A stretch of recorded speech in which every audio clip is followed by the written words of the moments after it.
वक्रतुंड महाकाय सूर्यकोटि समप्रभ निर्विघ्नं कुरु मे देव सर्वकार्येषु सर्वदा। पांचवें नवरात्रे की बेला लगभग समाप्त होने को है और हम तैयार हैं स्वागत करने का छठे नवरात्रे का। तो आइए जानते हैं छठे नवरात्रे में देवी के रूप को और उनकी वंदन के तरीके को। पंडित जी, आपका हमारे इस कार्यक्रम में बहुत बहुत स्वागत है। नमस्कार पंडित जी, जैसा कि छठा नवरात्रा है जी, आने को है, दस्तक दे चुका है लगभग जी। तो इस दिन देवी के किस रूप को पूजा जाता है? देखिए, शारदीय नवरात्रि तो चल रही है जी। इसके छठा दिन कात्यायनी स्वरूप को पूजा जाता है।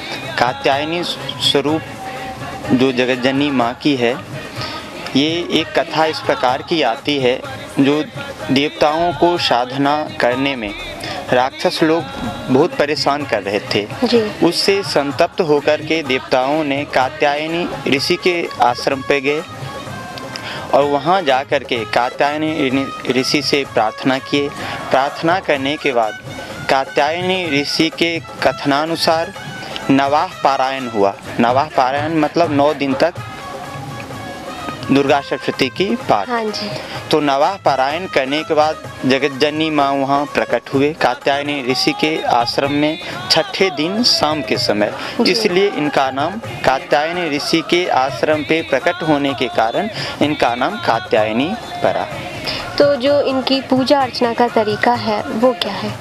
देखिए, कात्यायनी जगतजननी कात्यायनी माँ की पूजन की सबसे श्रेष्ठ समय तो मध्यरात्रि माना जाता है और उसमें भी जिसको अत्यधिक फल की इच्छा है वो तो बेल के पेड़ के नीचे बैठ करके और माँ की फूल, बेलपत्ते, फल इन सबों से आराधना करें और ओम शरणागत दीनार्थ परित्राण परायणे सर्वस्याति हरे देवी नारायणी नमस्तुते इस मंत्र की जाप करें और एक कटोरी में दही, उड़द, चावल, घी, पापड़ ये मिला करके और 8 दिशाओं में जगतजननी माँ के नाम से बलि दें जी।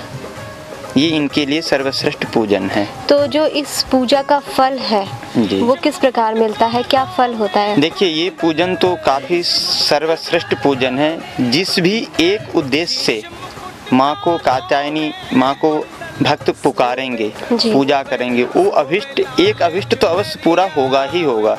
मतलब अभिष्ट सिद्धि के लिए कात्यायनी माँ की सबसे श्रेष्ठ पूजन है। पंडित जी, आपने हमें इतनी अमूल्य जानकारी दी और हमारे कार्यक्रम में आए, आपका बहुत बहुत धन्यवाद। नमस्कार।